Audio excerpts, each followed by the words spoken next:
네, 여러분 안녕하세요. 뉴스입니다. 앞서 이재명 대표가 민생 회복과 정치 복원으로 국민의 자부심을 지켜내겠다면서 눈 떠보니 후진국이라는 일각의 유행어를 언급하며 대한민국 국민임을 더 자랑스럽게 만드는데 흔들림 없이 더 열심히 일하겠다라고 글을 올리자 이 기승전 이재명만 까면 지들 입지가 올라갈 거라고 생각하는 적폐들이 또 입에 거품을 물었습니다. 먼저 국힘당은 문제는 민주당이다 라고 거품을 물었고, 진보 인사인 것처럼 비례대표로 당선이 되고 본심을 드러내며 국힘당과 연합한 배신자 시대전환의 조정우는 후진국 되길 바라는 이재명 대표는 정치 자격 없습니다 라며, 이재명 대표님 눈 떠보니 후진국이라니요, 정치인으로서 무책임한 자신의 책임은 쏙 빠진 유체이탈 글에 분노한다. 정치의 본질은 국민을 지키고 유려하는 데 있다. 그런데 야당 대표로서 책임의 무게, 정치의 본질 모두 망각한 거 아니냐. 민생 대신 정쟁으로 정치를 어지럽힌 게 누구냐. 더군다나 이재명 대표의 글에는 정치가 이제라도 어떻게 해야 한다는 제안이 한 문장도 없다. 국민들 삶이 정말 벼랑 끝에 내몰렸다고 생각을 하면, 국민 자부심 지켜드리지 못한 것이 뼈저리게 아팠다면 나올 수 없는 글이다. 특검, 해임, 탄핵 반복으로 정치를 마비시키고 대통령의 실패를 바라는 것이 정말 국민을 위한 것이냐. 실패한 정부가 계속 나오면 그 비용은 오롯이 국민들 몫이다. 정말 민생을 살리고 싶다면 십자가 지는 마음으로 정치해라. 무조건 공격으로 반사의 이익이 없는 혐오 정치 그만두신다면 오늘 글에 조금이나마 진정성이 느껴질 것이다 라고 입을 털었습니다.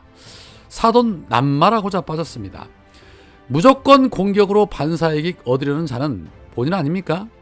민주시민들의 도움으로 비례대표 되고 나서 시민들 배신 때리고 국힘당과 연합한 기회주의자의 입에서 감히 이재명 대표의 정치 자격을 논하다니 참 뻔뻔함에도 급수가 있는 법인데 참 대단합니다.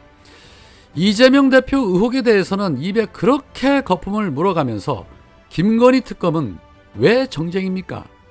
특검과 탄핵이 정쟁이라고 말하는 인간들이 감히 누구에게 지적질을 하는 것인지 기가 찹니다. 여튼 이렇게 이재명 대표 걸고 넘어지는 인간들 한둘이 아닙니다. 오늘 민주당의 이탄희 의원도 또다시 이재명 대표를 걸고 넘어졌습니다. 이탄희 의원은 이제 이재명 대표가 앞장설 시간이라며 그동안 강력하게 주장해왔던 연동형 비례제 수호와 위성정당 금지법에 대해 국민의 약속을 지킬 것이냐, 아니면 국힘당과 야합을 할 것이냐, 민주당이 결단을 해야 한다. 이재명 대표가 그 결단에 앞장서라. 시간 없다. 이제 이재명 대표가 결단할 시간이다. 이재명은 합니다를 보여줄 시간이다. 민주당의 리더로서 민주당을 이끌어 나갈 시간이다. 담대하게 나가십시오. 민주당은 우리가 가진 권력을 나눠서라도 국가와 국민을 위기에서 구해내고자 결단을 했을 때 승리했다. 우리가 완벽하지 않다는 걸 인정하고 다른 이들과 힘을 합쳤을 때 이겼다. 역사가 증명한다. 계산기 두드리는 기득권 정치가 아닌 국민과의 약속을 지키는 정치 더 이상 미룰 수 없다. 이재명은 합니다. 민주당은 할 수 있습니다. 라며 이재명 대표를 또 압박하고 있었습니다.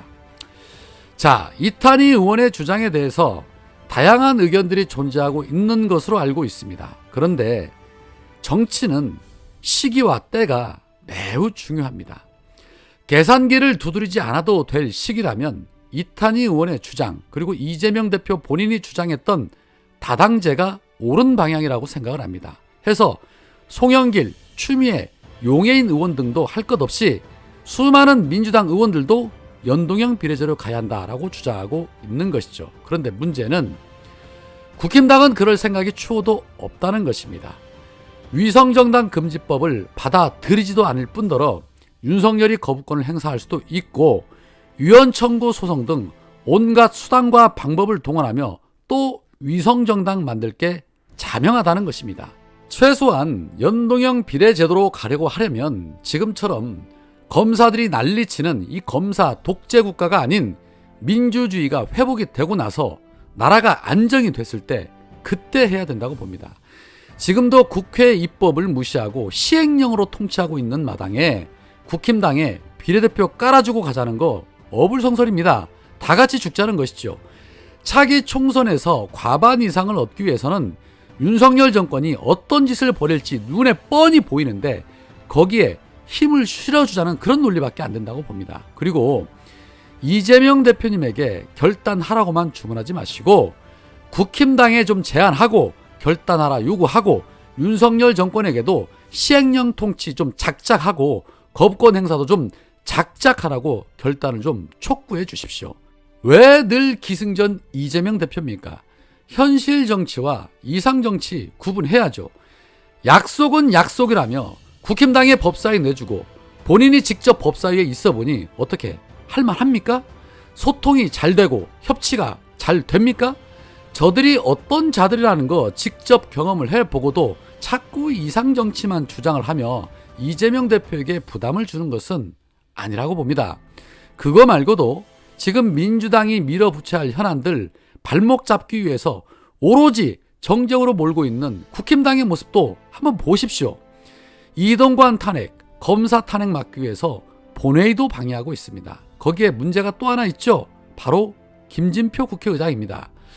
민주당은 오늘 30일과 1일에 이동관과 검사 2명에 대한 탄핵을 표결하겠다라는 입장을 확고히 하고 있습니다. 그러나 국힘당의 윤재욱 원내대표는 11월 30일과 12월 1일 본회의는 예산안 처리를 위해 잠정적으로 날짜를 지정한 것이라며 그 시기를 감안하면 예산안 합의가 없으면 본회의도 없는 것이고 예산안 합의 시점에 본회의를 여야가 협의의 일정을 정해서 예산안을 처리하는 것이 순리라면서 예산안 처리를 본회의 개최의 선결 조건으로 내걸고 있습니다.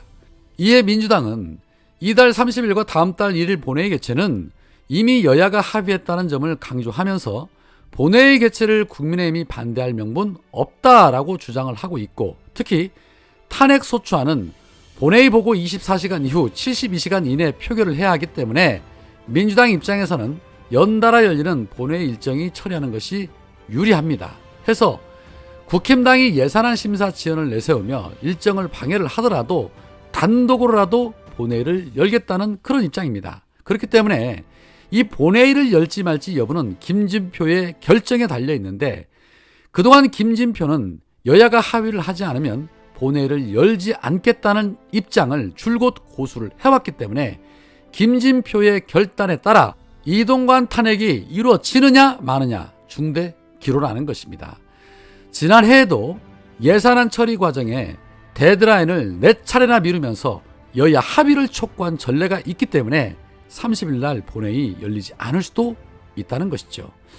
할 일은 많고 갈 길은 먼데 사방이 온통 지뢰밭입니다.